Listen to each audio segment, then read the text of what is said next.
Hello friends, नमस्ते, अस्सलाम वालेकुम, सत श्री अकाल। जब भी आपको पसंद है कबूल कीजिए। चलते हैं आज की इंटरेस्टिंग रिएक्शन वीडियो की तरफ।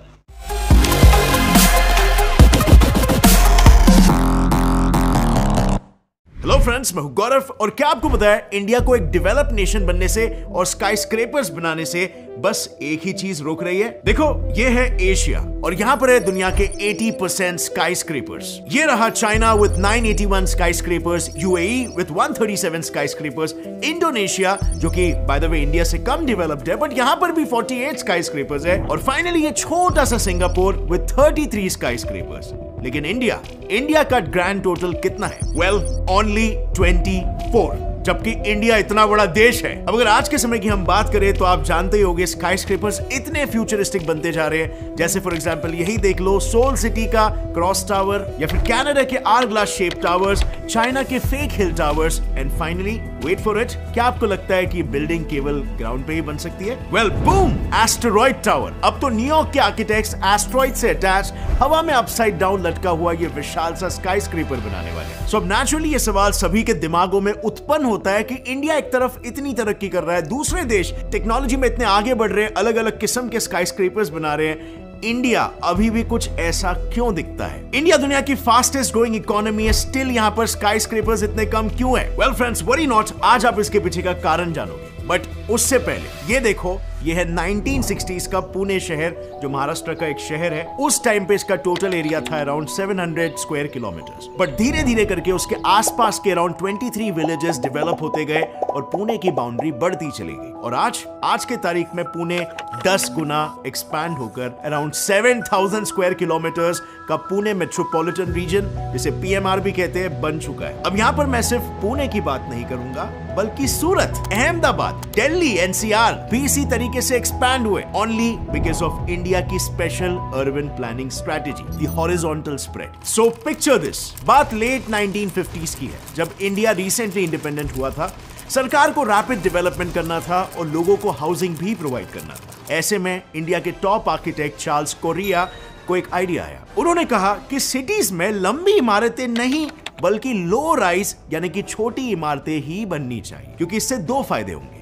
पहला फायदा, ये इमारतें कम टाइम में और कम एक्सपेंडिचर में बन जाएगी और गरीब इंसान फटाफट इसको ऑक्यूपाई कर सकता है। दूसरा फायदा, क्योंकि सिटीज वर्टिकली नहीं बल्कि हॉरिजॉन्टली डेवलप होंगी, इससे आसपास के गांव भी अर्बनाइज हो जाएंगे और उसकी बाउंड्रीज भी बढ़ती जाएंगी। लेकिन हाँ फ्रेंड्स, इसमें एक बहुत ही इंपॉर्टेंट बात है कि उस समय इंडिया एक सोशलिस्ट लीनिंग कंट्री था और यहां पर बात हो रही थी स्काई स्क्रेपर्स की, जो कि एक हार्डकोर कैपिटलिज्म की निशानी है। तो इसीलिए चार्ल्स का ये आइडिया सरकार ने अप्रूव कर लिया तुरंत, इंडियाज अर्बन डेवलपमेंट प्लानिंग। अब ये राइट है या रॉन्ग, ये डिबेटेबल है, लेकिन आज भी ये हॉरिजॉन्टल डेवलपमेंट इंडिया में इतना स्ट्रॉन्ग प्रिंसिपल बन गया है कि इंडियन पॉलिटिशियंस इससे स्ट्रांगली अबाइड करते हैं। इनफैक्ट हाल ही में दिल्ली की longest serving CM Sheila Dikshit ने तो ये तक पब्लिकली कह दिया था कि जब तक मैं जिंदा हूं दिल्ली में हाई राइज इमारतें बनने नहीं दूंगी। लेकिन हाँ, अगर हम मुंबई की बात करें तो आज के तारीख में इंडिया के 80% स्काई स्क्रेपर्स मुंबई में ही है, और ऐसा इसीलिए क्योंकि मुंबई इज एन एक्सेप्शन।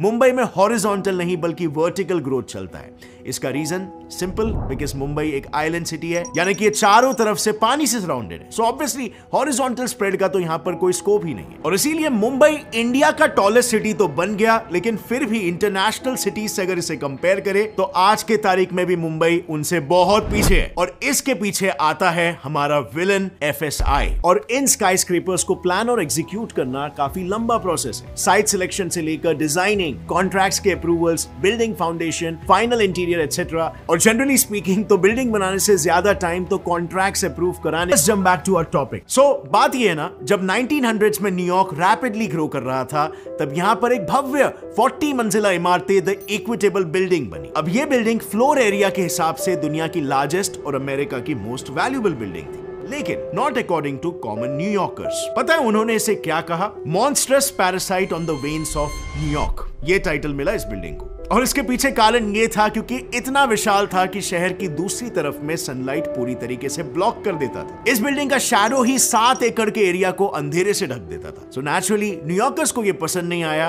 और उन्हें ये भी डर था कि ऐसे और बिल्डिंग्स अगर बनते रहे तो पूरी तरीके से सिटी में बस सिर्फ अंधेरा ही छा जाएगा। सो इस प्रॉब्लम के सोल्यूशन के लिए एक आइडिया निकाला गया, एक restriction rule called FSI। FSI का फुल फॉर्म है फ्लोर स्पेस इंडेक्स, जिससे कि बिल्डिंग की हाइट में एक लिमिट लग गई। और आज तक यही FSI वो इकलौता मेन रीजन है जो भारत को स्काईस्क्रेपर्स बनाने से रोक रहा है। अगर टेक्निकली कहा जाए तो FSI is the ratio of the total floor area of the building to the total plot area of the building, और हर एक सिटी का अपना FSI होता है। अब इमेजिन करो कि दो सिटीज है, सिटी A और सिटी B। दोनों सिटीज में हजार स्क्वायर मीटर का एक प्लॉट है। अब इन प्लॉट्स पे बिल्डर कितने फ्लोर्स बना सकता है वो पता चलेगा दोनों सिटीज के FSI से। लेट्स से सिटी A का FSI है 1, सो बैक कैलकुलेशन से टोटल फ्लोर एरिया मिलता है 1000 स्क्वायर मीटर। सो यहाँ पर 1000 स्क्वायर मीटर फ्लोर एरिया का एक फ्लोर बन सकता है। अब अगर कंपैरिजन के लिए दूसरे सिटी को पकड़ते हैं, मान लो सिटी B का FSI है 2। अब यहाँ पर भी सेम बैक कैलकुलेशन करके फ्लोर एरिया मिलता है 2000 स्क्वायर मीटर। तो यहाँ बन सकता है 1000 स्क्वायर मीटर के 2 फ्लोर्स, यानी लिटरली सिटी A से डबल कमाई,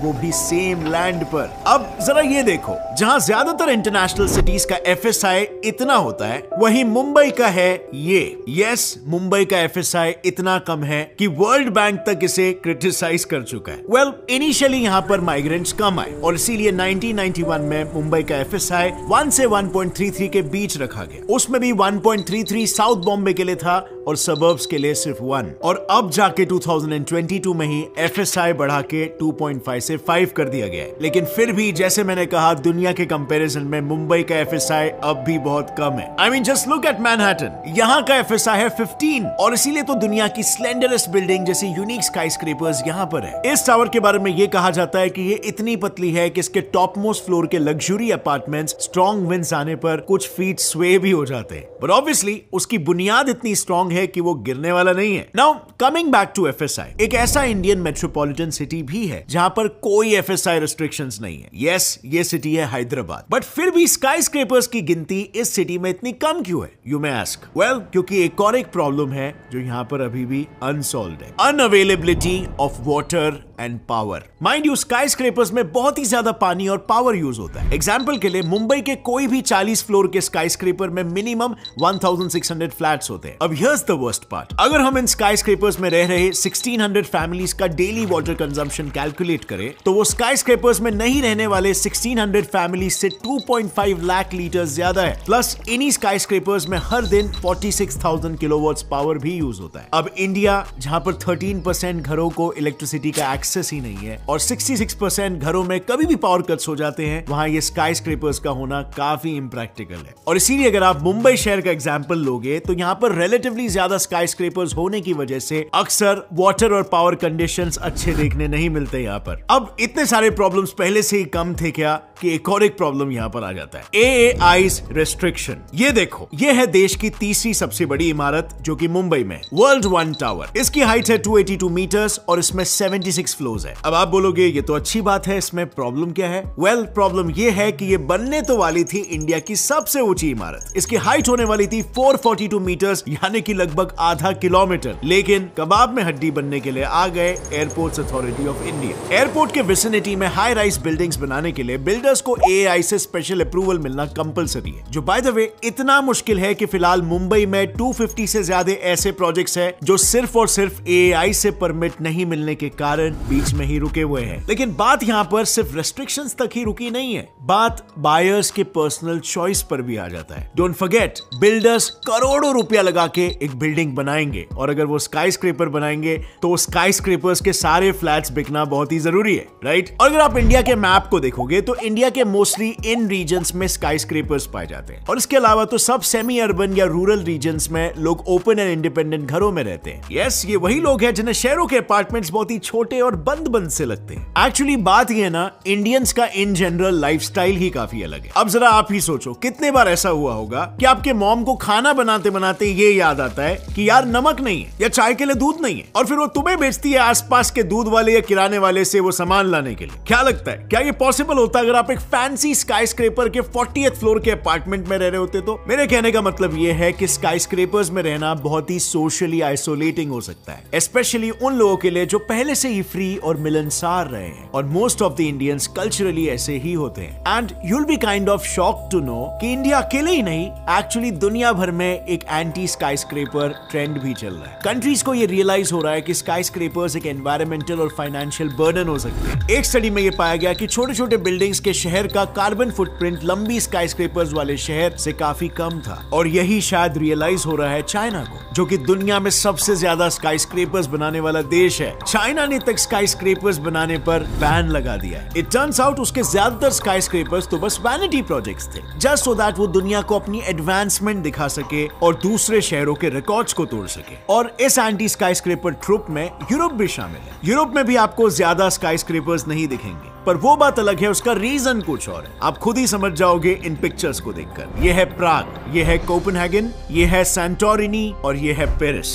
अब आप ही बताओ, इन सुंदर शहरों के यूनिक एस्थेटिक लुक्स के बीच में एक लंबा सा स्काई स्क्रेपर अगर खड़ा हो गया तो काफी और दिखाई देगा, राइट? और इसीलिए फ्रेंड्स, ये सब देखने के बाद मुझे ऐसा लग रहा है कि सिर्फ स्काई स्क्रेपर्स होना ही वाकई में एक डेवलप्ड और एडवांस देश की निशानी होती है। I mean, भारत में और भी माइंड ब्लोइंग प्रोजेक्ट्स चल रहे हैं यार, जैसे कि मोदी जी का dream project Dholera smart city, जिसके तहत गुजरात के एक छोटे से शहर ढोलेरा को शंघाई जैसे स्मार्ट सिटी में तब्दील किया जाएगा। ये सिटी वाकई में एडवांस टेक्नोलॉजी से लैस होने वाला है। अगर आपको देखना है कैसे, तो मैंने इस पर एक ऑलरेडी वीडियो बनाया, जिसको आप यहाँ पर ये वीडियो पे क्लिक करके देख सकते हो। और फ्रेंड्स, आपकी क्या राय है इस विषय पे? क्या इंडिया को भी बाकी कंट्रीज की तरह इस स्काई स्क्रेपर्स की रेस में शामिल हो जाना चाहिए, या इंडिया को अपने वैल्यूज में ग्राउंडेड रहना चाहिए? लिखिए अपना जवाब नीचे कमेंट सेक्शन में। और अगर इस वीडियो से आपको कुछ भी नया सीखने मिला, एक इंपॉर्टेंट सवाल का जवाब मिल गया, एक लाइक जरूर ठोकना। Get set fly fact channel को अभी सब्सक्राइब कर लो और बेल नोटिफिकेशन दबाओ, ताकि आगे आने वाली हमारी कोई भी वीडियो की अपडेट आप मिस ना कर सको। As always friends, stay curious, keep learning and keep growing. Video Anurag एक बहुत ही ज़बरदस्त तरीके से बता रहे थे कि भारत में हमें इतने ज़्यादा स्काई स्क्रैपर्स यानी गगनचुंबी इमारतें देखने को क्यों नहीं मिलती। और उसकी जो सबसे बुनियादी वजह, वो उसका आगाज़ तो 1950 में ही हो गया था, जब भारत की सरकार ने एक ऐसी अर्बन डेवलपमेंट पॉलिसी अपना ली थी जिसके तहत जो तरक्की है वो हॉरिजॉन्टल होनी चाहिए, ना कि वर्टिकल। और उसका फ़ायदा भी हुआ। और वीडियो ऑनर पुणे की मिसाल दे रहे थे कि 1960 की दहाई तक पुणे सिर्फ 700 स्क्वायर किलोमीटर का शहर था, जो आज बढ़ते बढ़ते 7000 स्क्वायर किलोमीटर का शहर बन चुका है। इसके साथ साथ वो सूरत, दिल्ली, NCR जैसे बड़े शहरों की, जिन्होंने भारत की इकानमी में एक बुनियादी किरदार अदा किया है, उनकी मिसाल भी दे रहे थे। लेकिन जो एक बात सबसे ज़्यादा हैरानकुन थी, वो जो यूनिट बता रहे थे FSI, शायद वो भारत के सारे शहरों पर लगता है, लेकिन वो हैदराबाद पर नहीं लगता। ये बात बिल्कुल समझ से बालातर है कि हैदराबाद में ऐसी क्या बात है कि उसको हॉरिजॉन्टल की बजाय वर्टिकल की तरफ फैलाया जा रहा है। हालांकि हैदराबाद तो समुद्र के किनारे भी नहीं है, एक दरिया मुमकिन है उसके किनारे पर, जहाँ तक मुझे याद पड़ता है शायद दरिया तो है, लेकिन वो फिर एक तरफ है ना। मुंबई से तो फिर भी मुख्तलिफ है, क्योंकि मुंबई तो 3 तरफ से समुद्र से घिरा हुआ है और उसके पास हॉरिजॉन्टल फैलने की कोई ज़्यादा गुंजाइश भी नहीं बचती। चलिए खैर, अगर FSI की ही मज़ीद बात की जाए तो वो कह रहे थे कि इस वक्त मुंबई का FSI सिर्फ़ और सिर्फ 5 तक बढ़ाया गया, वो भी पिछले कुछ अरसे में, और ये काफ़ी अरसे तक 1.5 और 2 के दरमियान रहा है, जिसकी वजह से यहाँ पर ज़्यादा ऊंची इमारतें नहीं बन सकी। और दुनिया के जदीद शहरों का बता रहे थे कि कहीं पर तो 15-15, 20-20 तक भी इस यूनिट को बढ़ाया गया है। और ये भारत में सबसे ज़्यादा हमें मुंबई में देखने को मिलता है। लेकिन अगर मुंबई की बात की जाए तो वो जहाँ पे वर्ल्ड 1 टावर बता रहे थे, शायद जो भारत की सबसे ऊंची इमारत बनी थी 442 मीटर की हाइट के साथ, उसे 280-82 मीटर की हाइट पर ही रोक दिया गया है, जिसकी सबसे बड़ी वजह वो बता रहे थे एविएशन के महकमे से इजाज़तनामे का मिलना है। तो ये भी एक बड़ी रुकावट है मुंबई के वर्टिकल ग्रोथ में। चले खैर, एक जो न्यूयॉर्क की बिल्डिंग की बात की जा रही थी कि जब वो बनाई तो वो 7 एकड़ तक सूरज की बराह रास्त रोशनी ज़मीन पर नहीं पड़ने दे रही थी। और न्यूयॉर्कर्स को तो एक मौके पर ये डर लगना शुरू हो गया कि अगर सारी इमारतें इस तरह बन गई तो वो सूरज की रोशनी से मुकम्मल तौर पे महरूम हो जाएंगे। लेकिन फिर दुनिया ने एक बेहतरीन प्लानिंग की और न्यूयॉर्क में आज दुनिया की बुलंद तरीन इमारतें देखने को मिलती हैं, लेकिन उसके बावजूद ऐसी कोई परेशानी देखने को नहीं मिलती। फिर वीडियो में कह रहे थे कि ये एक देखा देखी भी रुझान बन गया, और इस रुझान में सबसे ज़्यादा हिस्सा डाला चाइना ने, और उसने बिला ज़रूरत या दुनिया में अपनी शान और शौकत दिखाने के लिए और दुनिया के रिकॉर्ड तोड़ने के लिए उसने ऐसी इमारतें बनाना शुरू कर दी। और अब वो खुद एक परेशानी का शिकार होकर इस सारे मामले से निकलना चाहता है, और उसने बुलंद इमारतें बनाने पर अब पाबंदी आयद कर दी है। एक रिपोर्ट है, इस वीडियो से हट के भी बात कर रहा हूँ, एक रिपोर्ट मैंने पढ़ी थी तो उसमें बता रहे थे कि ये बड़ा संजीदा मसला है और दुनिया के वो शहर जो बिल्कुल साले समुंदर के ऊपर हैं, जिनमें मुंबई शहर भी आ जाता है या इंडोनेशिया का दारुल हुकूमत जकार्ता सिटी भी आ जाता है। वहाँ पर ये जो बुलंद इमारतें हैं उनके बोझ की वजह से भी ज़मीन और समुद्र की सतह का फ़र्क तेज़ी के साथ कम होता जा रहा है और फ्यूचर में ये शहर अच्छे खासे रिस्क की लिस्ट में भी शामिल कर दिए गए हैं। लेकिन जो वीडियो की मुझे सबसे ज़्यादा फ़नी बात लग रही थी वो बहुत ही ज़बरदस्त थी और वो कह रहे थे कि अगर आप किसी बुलंद इमारत के 48वें फ्लोर पर रहते हैं और वहाँ पर कुकिंग करते हुए आपकी वालदा को, आपकी अम्मी जान को कुछ नमक या कुछ बुनियादी चीज़ की ज़रूरत पड़ गई है तो उसे कहीं और से लेके आना बहुत ज़्यादा मुश्किल होगा। लेकिन भारत में ऐसा है कि जब हम रहते हैं आमतौर पर घरों में तो ये दुकानें हमारे बिल्कुल गली मोहल्लों के बीच होती हैं, जिसकी वजह से हमें ये अच्छी खासी आसानी हो जाती है। लेकिन ये बात अच्छी खासी मज़ाहिया भी थी और हकीकत पर भी थी और पाकिस्तानी और भारतीय बच्चों के रोज़मर्रा की ज़िंदगी का सबसे अहम हिस्सा भी थी। और बच्चों को इसी एक हिस्से की वजह से अच्छी खासी करप्शन करने का भी मौका मिल जाता है और 10 रुपये की चीज़ जो लेने पे जगह होता है, अगर वो 8-9 रुपये की आए तो 1-2 रुपये ऊपर के उस बच्चे को इनाम के तौर पे दिए जाते हैं। और अगर इनाम वो नहीं भी लेता तो वो खुद ही इनाम लेने की नौयत ही नहीं आने देता और वो खुद ही सारे मामले को अपने हक में फेर लेता है और वो पैसे जो बच जाते हैं 1-2 रुपये उसे गायब भी कर लेता है। इसके साथ साथ वीडियो में जिन 2 वजूहात पर जिक्र कर रहे थे कि भारत में अभी भी मुमकिन नहीं है कि बुलंद इमारतों में रिहाइशें रखी जाएँ। एक तरफ वो बता रहे थे कि बिजली की एक्सेस इस वक्त 100% भारतीयों को भी असर नहीं है और भारतीयों की एक बहुत बड़ी तादाद है जो कभी भी लोड शेडिंग का सामना कर सकती है। लेकिन अगर इतनी बड़ी इमारत में बिजली जाएगी तो निज़ाम ज़िंदगी अच्छा खासा मुतासर हो जाएगा, बजाय इसके कि आप एक खुले इलाके में रहते हैं। इस तरह की बंद इमारतों में बिजली की बंदिश को बर्दाश्त करना और भी ज़्यादा मुश्किल हो जाएगा। इसके साथ साथ पानी की कंजम्पशन की बात कर रहे थे तो पीने का पानी वैसे भी बहुत बड़ा मसला है और वीडियो में कह रहे थे कि बुलंद इमारतों में रहने की निस्बत खुली जगहों पर रहने में पानी का इस्तेमाल बहुत ज़्यादा फ़र्क डाल देता है और 2.5 लाख लीटर का फ़र्क पड़ जाता है। अगर 1600 फ्लैट्स पर मुश्तमिल 1600 ख़ानदान एक बुलंद इमारत में रहें तो पानी की कंजम्पशन अच्छी खासी ज़्यादा हो जाती है, बजाय इसके कि हो जैसे हमारे छोटे शहरों या गाँव में रिहाइश रखी जाती है 1-1, 2-2 मंजिला, तो उसके मुकाबले में पानी की भी ज़रूरत कम हो जाती है, बिजली की ज़रूरत भी कम हो जाती है। और भी कुछ एक मसाइल की बात कर रहे थे कि इस तरह फिर शहरों के ऊपर दबाव बढ़ता है पानी का भी और दूसरा तीसरा भी। बहरहाल आज जो भी है वीडियो ने आज बड़े ही तफसील के साथ इस सारे मामले को समझा दिया है कि भारत में अभी इतनी तेज़ी के साथ हमें स्काई स्क्रैपर्स क्यों नहीं बनते हुए दिखाई दे रहे। लेकिन इसमें इसका सारे नुकसान ही नहीं है, कुछ फ़ायदे भी हैं। सबसे बड़ी फ़ायदे वाली बात तो ये है कि दुनिया के लिए ये एक रवाज तो बन गया है कि इमारतें देखकर किसी भी मुल्क की तरक्की का अंदाज़ा लगाया जा सकता है और दुनिया के बड़े शहरों में हमें बड़ी इमारतें देखने को मिलती हैं। न्यूयॉर्क है या बीजिंग है, यहाँ अब इवन मुंबई है, तो इसमें कोई हर्ज भी नहीं है और दुनिया इस तरफ तब्दील भी हो रही है। कुछ जगह की कमी की वजूहात भी हैं, लेकिन आने वाले वक्तों में भारत में भी दुनिया की बुलंद इमारतें बनेगी। क्यों नहीं बनेगी, क्योंकि भारत ने अपने वक्त में दुनिया को दिखाना है कि वो भी एक खुशहाल मुल्क है। बिल्कुल इसी तरह जिस तरह इस रेस में चाइना शामिल हो गया, लेकिन यूरोप इस रेस में नहीं पड़ा क्योंकि उसने अपने शहरों का जो सैकड़ों और हज़ारों साल पुराना इतिहास और जो पुरानी खूबसूरती है उसे बरकरार रख के दुनिया के लिए उसे सियाहत का मरकज़ बनाना था। इसलिए यूरोप बिल्कुल भी इस लड़ाई में नहीं पड़ा। बुलंद इमारतें हैं यूरोप में, लेकिन उन्होंने अपने जो शहरों की बुनियादी खूबसूरती है जो सैकड़ों साल पुरानी है कई शहरों की, उसे बरकरार रखा है और आज उसका फ़ायदा वो सियाहत की सूरत में, टूरिज़म की सूरत में उठा भी रहे हैं। नुकसान या फ़ायदे अपनी जगह, लेकिन मुंबई की स्काईलाइन देख के वाकई बहुत अच्छा लगता है और नाइट व्यू में देख के तो कुछ ज़्यादा ही अच्छा लगता है। आपके कितने का शुक्रिया इस वीडियो में यहाँ तक बनने के लिए बहुत सारा धन्यवाद। चैनल पर फर्स्ट टाइम तो सब्सक्राइब करते हो, बेल आइकन प्रेस कर दें। बहुत जल्द एक और इंटरेस्टिंग रिएक्शन वीडियो के साथ मिलेंगे, तब तक के लिए अपना बहुत सारा ख्याल रखिएगा। Bye bye.